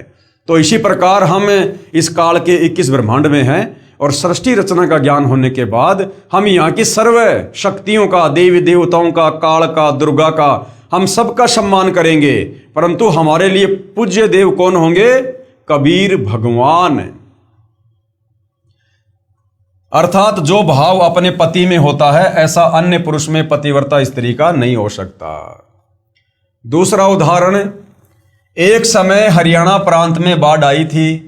उस समय 600 करोड़ का नुकसान हुआ था। उसकी पूर्ति हरियाणा सरकार नहीं कर सकती थी क्योंकि हरियाणा सरकार का पूरे साल का बजट ही 900 करोड़ रुपए का था। देश के प्रधानमंत्री जी ने वो क्षतिपूर्ति की थी। उस 600 करोड़ रुपयों का वितरण हरियाणा सरकार के अधिकारियों तथा कर्मचारियों ने किया था। राहत प्राप्त करता यानी जो जनता थी, जो अनजान है, वे उस वितरणकर्ता को ही राहतकर्ता मान लेते हैं। वो पैसा आया प्रधानमंत्री से और सिस्टम के तहत गांव में पैसा कौन बांटता था? वो पटवारी। अब गांव वालों ने पटवारी को ही सब कुछ मान लिया कि पटवारी हमारा भगवान है, परमात्मा है, जिसने हमारी मदद की है, जबकि वो पैसा पटवारी अपने जेब से नहीं दे रहा और ना पटवारी किसी को दे सकता। वो तो ऊपर की शक्ति से, वो तो प्रधानमंत्री से आया था। तो इसी प्रकार इन तीनों लोकों में जो सबका भरण पोषण हो रहा है वो कबीर परमात्मा के द्वारा हो रहा है, लेकिन यहाँ की शक्तियों के माध्यम से परमात्मा सारी व्यवस्था बना के रखे हुए हैं। राहत प्राप्त करता जो अनजान है वे उस वितरणकर्ता को ही राहतकर्ता मान लेते हैं और उन्हीं से भविष्य में भी अन्य राहत की आशा करते रहते हैं। उसी की पूजा यानी रिश्वत आदि देना करते रहते हैं। परंतु जो शिक्षित है वे जानते हैं कि इस कर्मचारी का कितना योगदान है। वे आदर तो करते हैं परंतु पूजा, रिश्वत आदि देना नहीं करते और न ही अन्य कार्य की सिद्धि की आशा करते। बाढ़ राहत राशि वितरण के पश्चात उसी क्षेत्र में प्रांत के मंत्री जी आए, बाद में जनता के बीच में मुख्यमंत्री जी आए। उन्होंने कहा कि मैंने आपके क्षेत्र में 10 लाख रुपया दिया। उसी गांव की सूची के नाम पढ़कर सुनाए कि रामावतार को 10,000 रुपये दिए, फलाने को इतने दिए, आदि आदि। फिर उस प्रांत के मुख्यमंत्री जी उसी गांव में आए। पहले तो मंत्री आ गया, उसके बाद में मुख्यमंत्री आया। मुख्यमंत्री भी वही बोला कि मैंने ऐसे ऐसे तुम्हारे गांव को 10 लाख रुपए दिए। उन्होंने भी वही सूची पढ़ी तथा कहा कि मैंने आपके गांव में 10 लाख रुपए दिए, रामावतार को 10,000 रुपये, आदि आदि। फिर उसी गांव में देश के प्रधानमंत्री भी आ जाते हैं और उन्होंने भी कहा कि मैंने आपके गांव को 10 लाख रुपए दिए तथा वही सूची यानी लिस्ट पढ़कर सुनाई जिसमें लिखा था रामावतार को 10,000 रुपये दिए, फलाने को इतने दिए। अब रामावतार क्या कह रहा है, क्योंकि रामावतार को पैसे मिले पटवारी के माध्यम से। अब रामावतार को थोड़ी पता इस बात का कि पटवारी अपने घर से थोड़ी दे रहा है। पटवारी को ऊपर से मंत्री ने दिए, मंत्री को मुख्यमंत्री ने दिए, मुख्यमंत्री को प्रधानमंत्री ने दिए। रामावतार कह रहा है कि ये सब लोग झूठ बोल रहे हैं, मुझे तो रुपए पटवारी ने दिए। वह अनजान रामावतार अज्ञानतावश गांव के पटवारी जी की ही पूजा कर अपने अन्य सर्व कार्यों की सिद्धि चाहता है। जो शिक्षित है वे जान लेते हैं कि प्रधानमंत्री जी राहत नहीं देते तो मुख्यमंत्री जी, मंत्री जी तथा पटवारी जी कुछ नहीं दे सकते। इसी प्रकार जो नादान ब्रह्मा विष्णु महेश की अन्य देवी देवताओं की पूजा पाठ करके सोच रहे हैं कि हमें तो सारे लाभ इन्हीं देवी देवताओं से प्राप्त हो रहे हैं, नहीं। ये ब्रह्मा विष्णु महेश काल दुर्गा ये अपनी तरफ से एक चवन्नी किसी को नहीं दे सकते, एक चवन्नी भी। ये तो ऊपर से पूर्ण परमात्मा हमारे भाग्य के अनुसार, हमारी भक्ति और कर्मों के अनुसार हमारे भाग्य में क्या सुख है, क्या दुख है, किसको कितना मिलना है, ये सब कुछ ऊपर से परमात्मा डिसाइड करके इन शक्तियों के माध्यम से हमारे तक पहुंचाता है, वितरण करवाता है। ये अपनी तरफ से किसी को नहीं दे सकते। इसलिए जो पूज्य देव है वो कबीर परमात्मा है, कबीर भगवान है। यदि मुख्यमंत्री जी भी अपने राहत कोष से राशि वितरण करते तो 100-100 रुपए कठिनता से बाढ़ पीड़ितों को दे पाते, जो नाम मात्र होती। इस प्रकार समझदार व्यक्ति जान लेता है कि किसकी कितनी औकात यानी क्षमता है, उसी आधार से उनमें आस्था रहती है। अनादरणीय कोई नहीं होता, परंतु पूजा के लिए सोच समझ कर चयन करता है। ठीक इसी प्रकार गीता अध्याय 2 श्लोक 46 में कहा है कि अर्जुन, बहुत बड़े जलाशय यानी तालाब जिसका जल 10 वर्ष भी वर्षा ना हो तो भी समाप्त नहीं होता, उसकी प्राप्ति के पश्चात छोटे जलाशय यानी जिसका जल 1 वर्षा ना होने से ही समाप्त हो जाता है, उसमें ऐसी आस्था रह जाती है। क्या समझाया गया है कि पहले के समय में ये ट्यूबवेल वगैरह, मोटर वगैरह तो थी नहीं, हैंडपंप तो थे नहीं, तो लोग ज्यादातर कहां बसा करते थे? नदी या तालाबों के किनारे जहां पर पानी की व्यवस्था हो। तो मान लीजिए कोई व्यक्ति किसी ऐसे तालाब के किनारे है जहां पर बड़ी मुश्किल से उस तालाब के जल से 1 साल ही उसका काम चलता है, और उस व्यक्ति को यदि कोई ऐसा तालाब मिल जाए जिसमें 10 साल बरसात ना हो तो भी उसके लिए पर्याप्त जल है, तो उस व्यक्ति की आस्था, जिसको इतना बड़ा तालाब मिल गया, उस तालाब की तुलना में और जो उसकी आस्था छोटे वाले तालाब में रह जाती है, इसी प्रकार पूर्ण परमात्मा की प्राप्ति के बाद हमारी आस्था, हमारी श्रद्धा इन नीचे की शक्तियों में हो जाती है। लेकिन वो छोटा बड़ा तालाब वो बुरा नहीं है, वो भी अपनी जगह पूरा काम कर रहा है, लेकिन अब उस व्यक्ति के वो किसी काम का नहीं है, क्योंकि उसे तो बड़ा तालाब मिल गया जो उसकी सारी पूर्ति कर रहा है। इसी प्रकार जब हमें तत्वदर्शी संत के रूप में पूर्ण परमात्मा मिल जाते हैं तो हमारा काम तो बनेगा तत्वदर्शी संत से, हमें मुक्ति तो मिलेगी तत्वदर्शी संत से, जिसके लिए मनुष्य जन्म मिला है। लेकिन ये देव देवता भी हमारे लिए अनादरणीय नहीं है, ये भी हमारे लिए सम्माननीय है, आदरणीय है। ये भी अपने स्तर पर अपना कार्य करते हैं जो ठीक है, परंतु हमारा जो मेन जो काम है मनुष्य जन्म प्राप्त करके मोक्ष प्राप्ति का, जन्म मरण से पीछा छुड़वाने का, लक 84 योनियों से पीछा छुड़वाने का, वो तो भैया उस बड़े जलाशय यानी तत्वदर्शी संत कबीर भगवान से ही बात बनेगी। इसी प्रकार पूर्ण परमात्मा से मिलने वाले लाभ के ज्ञान से परिचित होने के पश्चात तेरी आस्था अन्य भगवानों में वैसी ही रह जाएगी। वह छोटा जलाशय बुरा नहीं लगता, परंतु उसकी क्षमता का पता है कि ये तो काम चलाऊ है। हमें ब्रह्मा विष्णु महेश काल और दुर्गा बुरे नहीं लगते, लेकिन हमें इनकी औकात का पता चल गया कि ये हमें मोक्ष प्रदान नहीं कर सकते। इनकी भक्ति करके हम जन्म मरण से, लक 84 योनि से, नरक से, तपस्या से बच नहीं सकते। गीता अध्याय 7 श्लोक 12 से 15 में कहा है कि तीनों गुणों से जो कुछ भी हो रहा है, जैसे रजगुण ब्रह्मा से जीवों की उत्पत्ति हो रही है, सतगुण विष्णु से स्तुति तथा तम गुण शंकर से संहार। अब कौन कह रहा है ये बात? गीता अध्याय 7 श्लोक नंबर 12 से 15 में तीनों गुण यानी अपने तीनों बेटे ब्रह्मा विष्णु महेश के बारे में कौन कह रहा है? गीता ज्ञान देने वाला काल क्या कह रहा है कि ये ब्रह्मा विष्णु महेश के माध्यम से यानी रजगुण सतगुण और तम गुण के माध्यम से जो भी कुछ हो रहा है ना, इसका मुख्य कारण तो मैं काल हूं, काल। लेकिन ये आम प्राणी इस बात से अपरिचित हैं।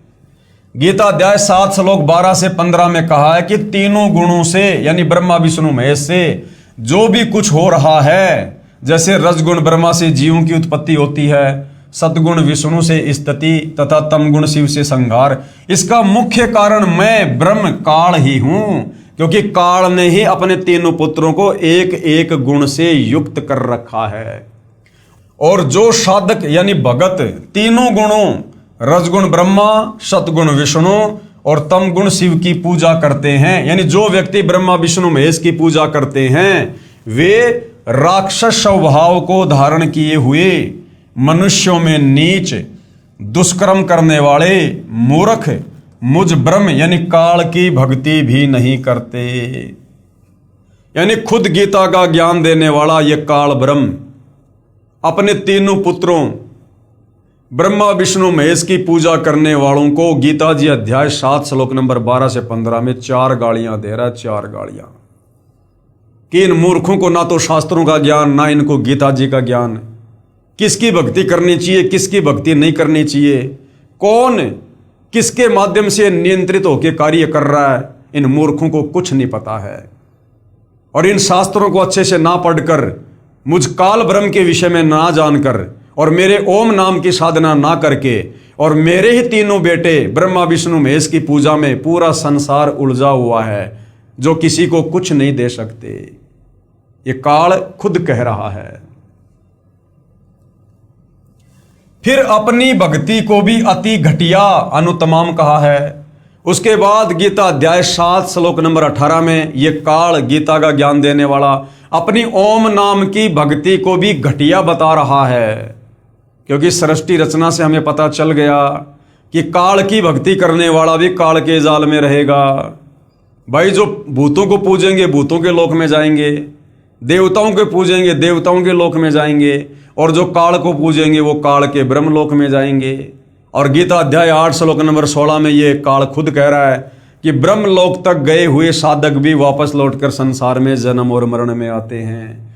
इसलिए काल कह रहा है कि मेरी ओम नाम की साधना भी घटिया है, अश्रेष्ठ है, अनुत्तमाम है, यानी पूर्ण मुक्ति साधक मुझ काल की ओम नाम की साधना करके भी प्राप्त नहीं कर सकता।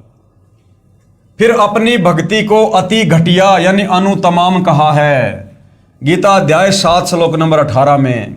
इसलिए गीता अध्याय 15 श्लोक 4 तथा अध्याय 18 श्लोक 62 में कहा है कि पूर्ण परमात्मा की भक्ति करने से ही पूर्ण लाभ और पूर्ण मोक्ष प्राप्त होगा। तो गीता ज्ञानदाता तो भाई और बहनों आप और हमें भक्ति मार्ग के विषय में समझा रहा है कि भैया ना तो ब्रह्मा विष्णु महेश की भक्ति से मोक्ष होगा, ना तुम्हारा जन्म मरण समाप्त होगा, ना तुम गधे कुत्ते सूअर बनने से बच सकते, और ना तुम तपस्या पर भूने जाने से बच सकते, ना तुम दुर्गा और मुझ काल की भक्ति से किसी भी प्रकार से कर्म बंधनों से मुक्त हो सकते। इसलिए गीता अध्याय 15 श्लोक 4 गीता अध्याय 18 श्लोक 62 में कहा कि उस परम पिता परमेश्वर की शरण में तू सर्व भाव से जा। और उसके लिए गीता अध्याय 4 श्लोक 34 में कहा कि भाई किसी तत्वदर्शी संत की खोज कर, वो तत्वदर्शी संत तुझे बताएगा इन शास्त्रों का सार, परमात्मा के विषय में, शतलोक जाने की भक्ति के विषय में। तो भाई वो तत्वदर्शी संत वर्तमान में धरती पर सतगुरु रामपाल जी हैं, जो शास्त्र विधि अनुसार भक्ति है तथा अन्य प्रभुओं की इष्ट रूप में साधना शास्त्र विधि के विरुद्ध होने से व्यर्थ है। इसका प्रमाण गीता अध्याय 16 श्लोक 23 और 24 में। जैसे आम का पौधा नर्सरी से लाकर उसके मूल यानी जड़ को जमीन में गड्ढा खोद कर दबाएंगे, फिर मूल की सिंचाई यानी पूजा करेंगे तो पौधा बड़ा होगा तथा पेड़ बन जाएगा। फिर शाखाओं को फल लगेंगे।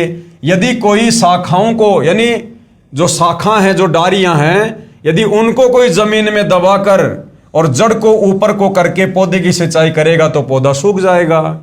इसके लिए एक चित्र बनाकर हमें समझाया गया है कि हम लोग किस प्रकार से साधना करें। हमें इस प्रकार से साधना करनी चाहिए। ये संसार रूपी वृक्ष है, संसार रूपी पेड़ है। ये संसार रूपी पेड़ है। इस संसार रूपी पेड़ की जड़ कौन है, मूल कौन है? कबीर भगवान है, जो तीनों लोकों में प्रवेश करके सबका धारण पोषण करते हैं। यानी पेड़ की जड़ से ही पूरे पेड़ को खुराक मिलती है। तो हमने पौधे को किस प्रकार से लगाना चाहिए, अर्थात हमने भक्ति किस प्रकार से करनी चाहिए? हमने संसार रूपी पेड़ की जड़ को पूजना चाहिए। जड़ कौन? भगवान है, कबीर परमात्मा। और कबीर परमात्मा खुद ही तत्वदर्शी संत के रूप में धरती पर प्रकट होकर हमें ये ज्ञान बताते हैं, ये विधि बताते हैं। तो संसार रूपी पेड़ की जड़ कौन है? कबीर भगवान। यदि हम जड़ की पूजा करेंगे, कबीर भगवान की पूजा करेंगे, तो पूरा पेड़ फलेगा, फूलेगा। ठीक है, जड़ से खुराक जाएगी। अक्षर पुरुष के पास में ये तना है, अक्षर पुरुष है। अक्षर पुरुष से खुराक जाएगी इस डार में, ये डार है, ये काल भगवान 21 ब्रह्मांड का स्वामी। और डार से फिर खुराक जाएगी तीनों शाखाओं तक। ये 3 शाखाएं हैं। 3 शाखाएं कौन हैं? ये ब्रह्मा विष्णु महेश हैं। और इन शाखाओं के फिर ये पत्ते लगेंगे और फिर ये फल लगेंगे, अर्थात आप और हम आम प्राणी फिर सुखी हो जाएंगे। अगर हम कबीर भगवान की भक्ति करेंगे, तो तत्वदर्शी संत की भक्ति करेंगे, तो हमें इस प्रकार से भक्ति का लाभ मिलेगा। जब हम कबीर भगवान की भक्ति करेंगे तो यहां से हमारे संस्कार, यानी जो हम भक्ति कर रहे हैं, उस भक्ति से हमारे जो संस्कार बनेंगे, उन संस्कारों का फल ये कबीर भगवान देगा। लेकिन देगा ये इनके माध्यम से। कबीर भगवान से जाएगा अक्षर पुरुष के पास, अक्षर पुरुष से जाएगा इस काल के 21 ब्रह्मांड में, और काल फिर ब्रह्मा विष्णु महेश के माध्यम से जिस जिसकी जैसी भक्ति है, धर्म कर्म है, उस हिसाब से आगे फिर साधक को लाभ मिलेगा। तो अगर इस प्रकार से हम भक्ति करेंगे तो हम भक्ति का लाभ उठा पाएंगे। अब हमने क्या कर रखा है? हमने संसार रूपी इस भक्ति रूपी पौधे को हमने उल्टा बीज रखा है। उल्टा हमने क्या कर दिया? हमने ब्रह्मा विष्णु महेश की पूजा करनी शुरू कर दी। यानी ये जो ब्रह्मा विष्णु महेश रूपी 3 जो डालियां हैं पेड़ की, हमने इनको गमले में लगा दिया, मिट्टी में दबा दिया।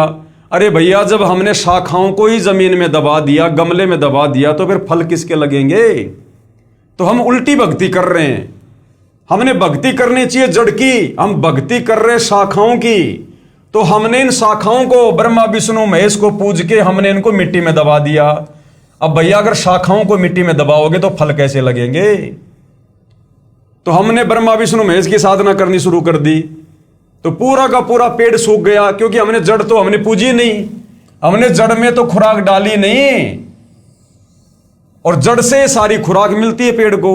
तो हमारी भक्ति विधि गलत है।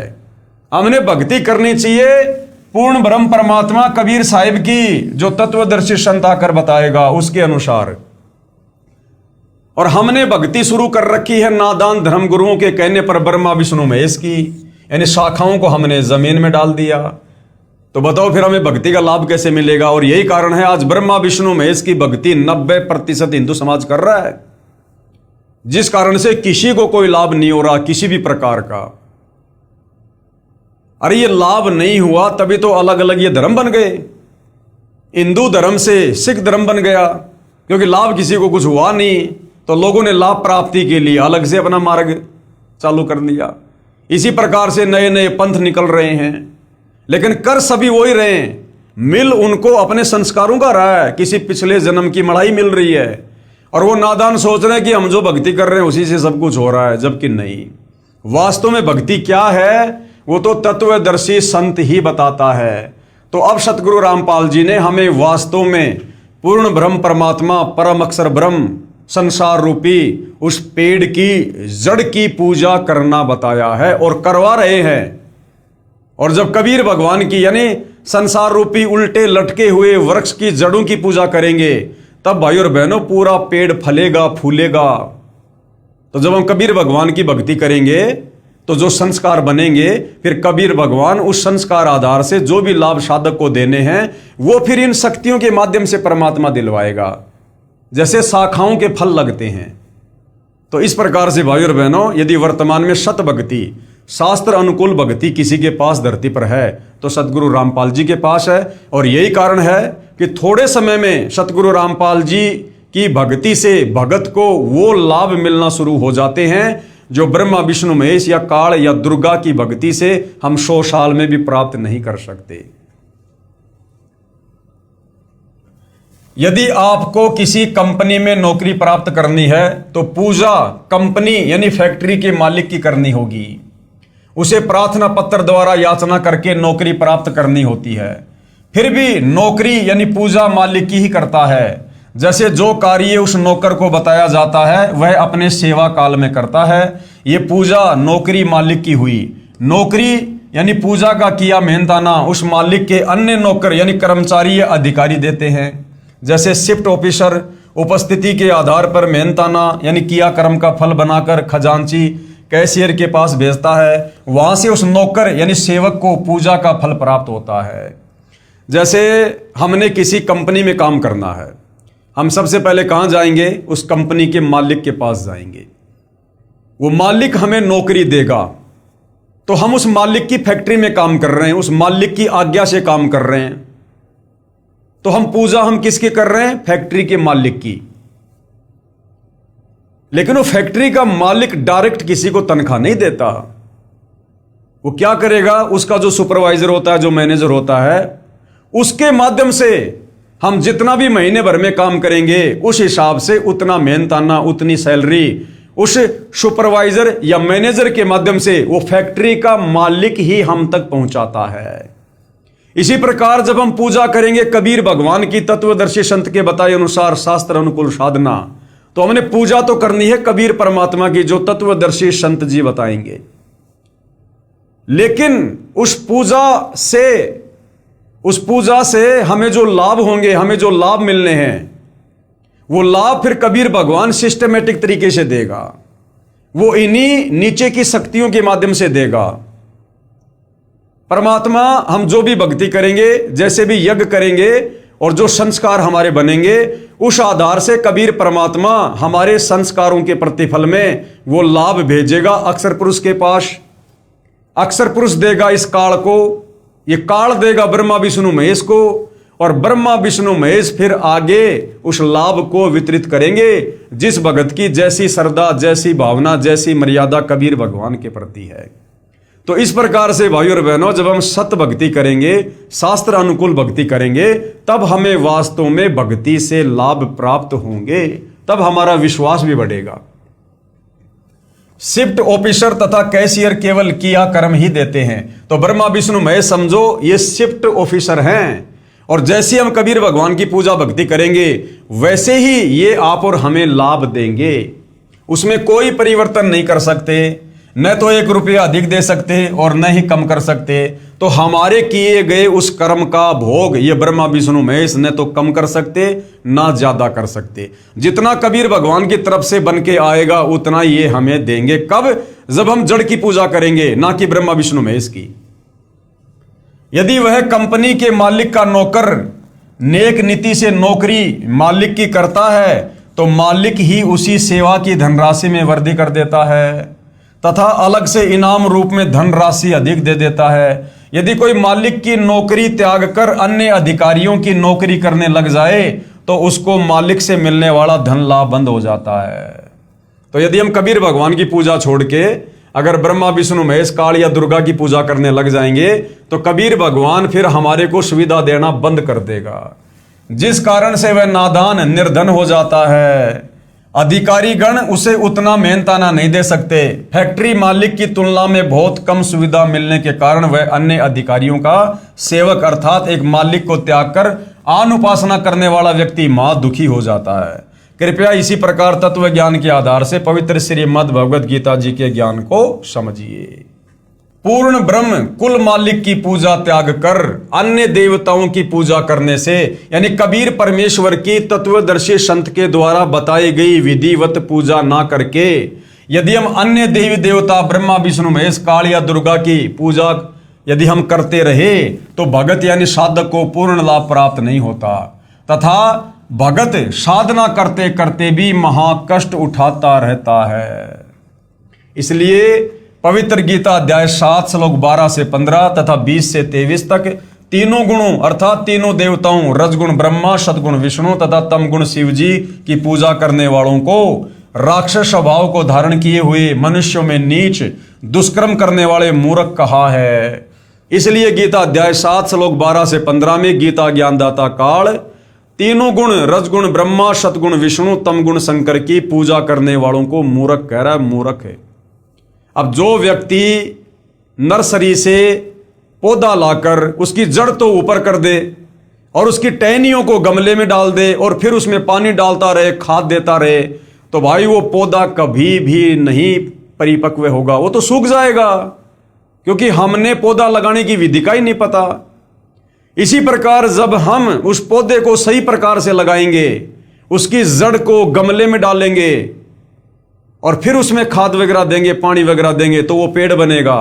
पेड़ बनेगा तो उसके फल लगेंगे, फिर हम खाएंगे। इसी प्रकार इस पौधे की जो जड़ है वो है कबीर भगवान, कबीर परमात्मा, और टहनियां हैं ब्रह्मा विष्णु महेश। अब समझदार व्यक्ति क्या करेगा बताओ? टहनी रूपी ब्रह्मा विष्णु महेश को गमले में दबा के खाद पानी देगा यानी पूजा करेगा, या फिर जड़ को गमले में मिट्टी में दबाकर खाद पानी देगा? अब ये समझदार को संकेत काफी है भाई और बहनों। इसलिए इस काल ने ब्रह्मा विष्णु महेश की पूजा करने वालों को मूर्ख कहा है। अब जैसे घर का कोई बच्चा नर्सरी से पौधा लाके जड़ ऊपर कर दे और टहनियों को नीचे दबा दे जमीन में, और उसके माता पिता देख लेंगे तो फिर क्या कहेंगे? अरे मूर्ख, अरे अकल के अंधे, ये क्या कर दिया तूने पौधा खराब कर दिया। ऐसे थोड़ा ना ये कोई आगे बढ़ेगा। इसी प्रकार ये काल कह रहा है कि मूर्खों, तुम्हें तो भक्ति करने का नहीं पता।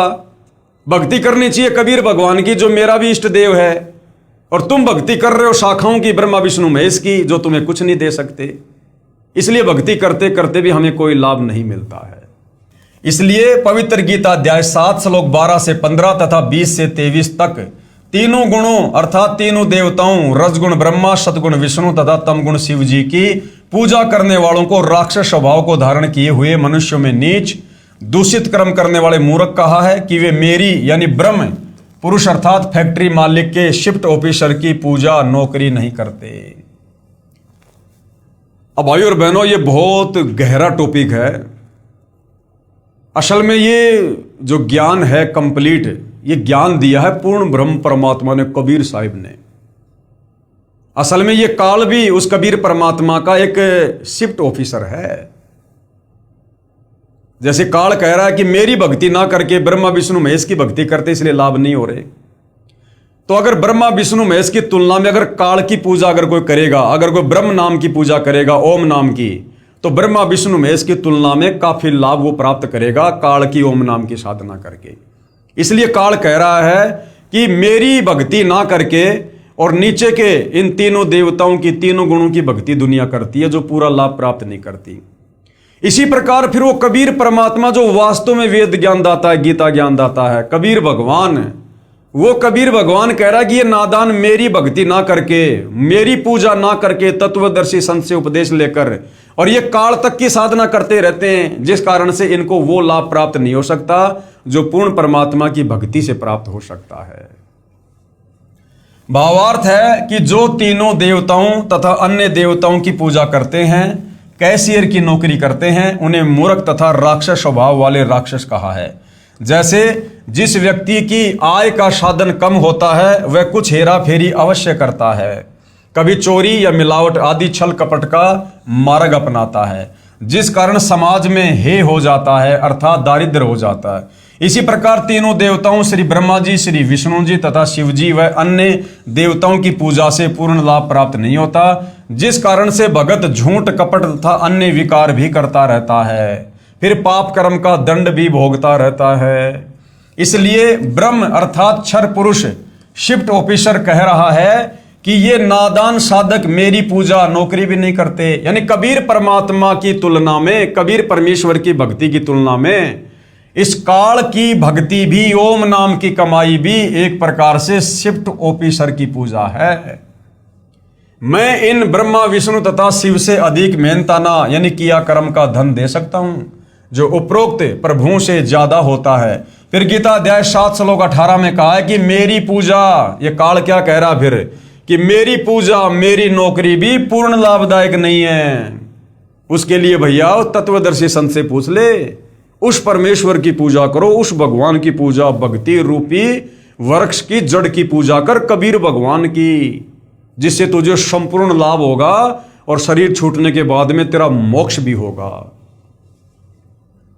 फिर गीता अध्याय 7 श्लोक 18 में कहा है कि मेरी पूजा यानी नौकरी भी पूर्ण लाभदायक नहीं है, यानी ओम नाम की भक्ति भी पूर्ण लाभदायक नहीं है।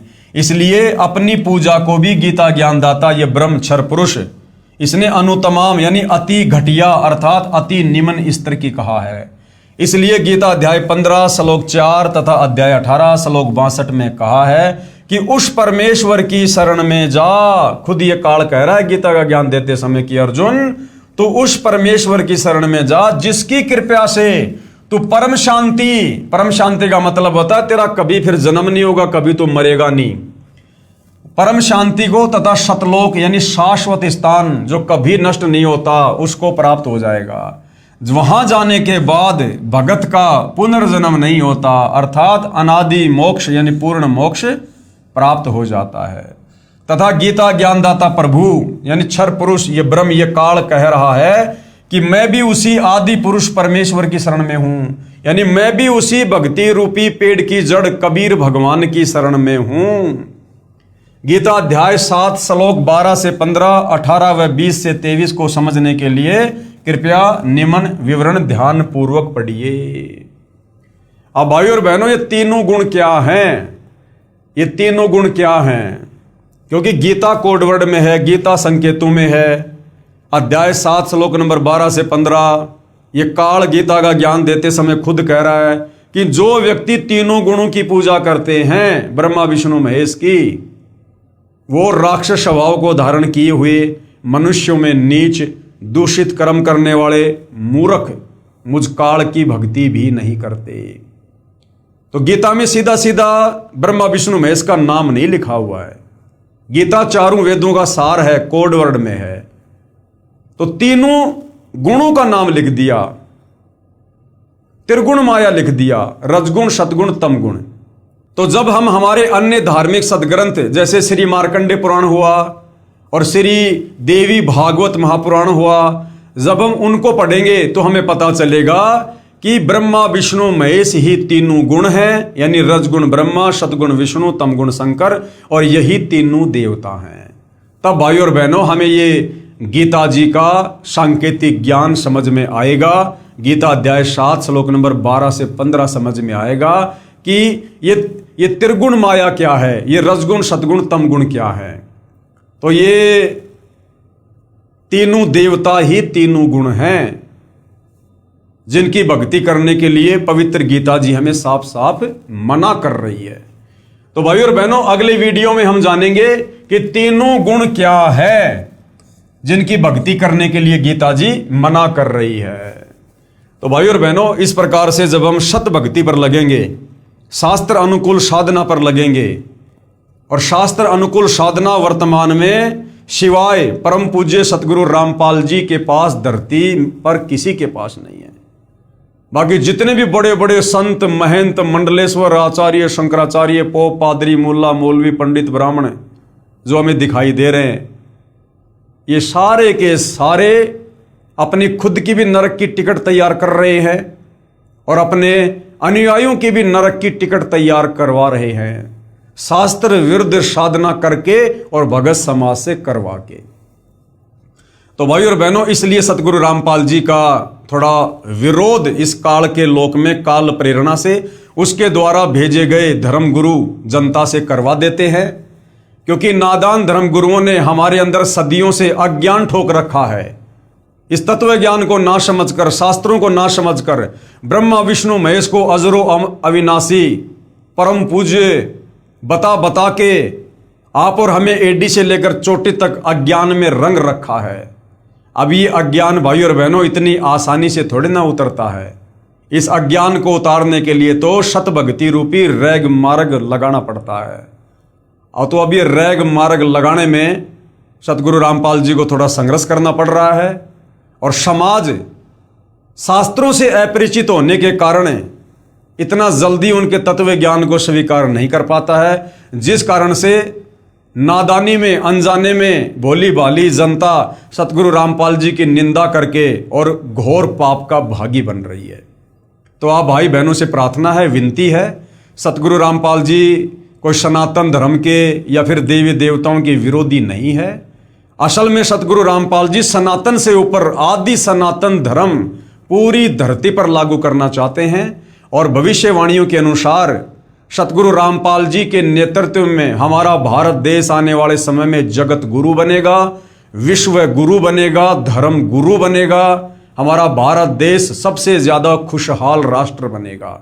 और बनाएंगे कौन? सतगुरु रामपाल जी बनाएंगे। किस आधार से बनाएंगे?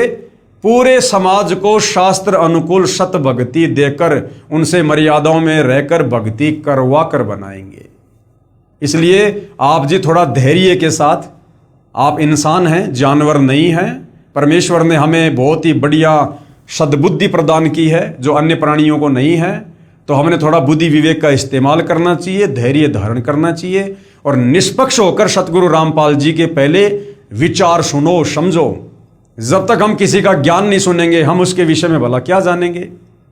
तो सबसे पहले सतगुरु रामपाल जी के सत्संग सुनो यूट्यूब पर, और उनके द्वारा लिखित पुस्तकें पढ़ो, सृष्टि रचना को समझो। तब भाई और बहनों, आपको ये पूरा का पूरा माजरा जो इस 21 ब्रह्मांड के प्रभु इस काल ज्योति निरंजन ने आप और हमें धोखा देने के लिए उलझा रखा है, तब ये धीरे धीरे हमारी समझ में आएगा। अन्यथा भाई और बहनों, हम इस काल के जाल से निकल नहीं सकते, तो मकड़ी वाला जाल है। तो आज परमात्मा खुद धरती पर तत्वदर्शी संत के रूप में प्रकट हैं, और ऐसा योग संयोग महायोग युगों युगों बाद बनता है, युगों युगों बाद। और जो मूर्ख प्राणी इस सुअवसर को ठोकर मार देगा, वो युगों युगों फिर गधा कुत्ता शुअर बनकर असहनीय कष्ट भी भोगेगा। फिर ये भी शास्त्री बता रहे हैं। तो भाई और बहनों, आज के वीडियो में केवल इतना ही। कल फिर सेवा में हाजिर होंगे। तब तक पूज्य गुरुदेव भगवान हम सबको आज्ञा दे, सद्बुद्धि दे, हमारा मार्गदर्शन करे, हमें भ्रमने भटकने से बचाए। बंदी छोड़ सतगुरु रामपाल जी परमेश्वर जी की जय हो।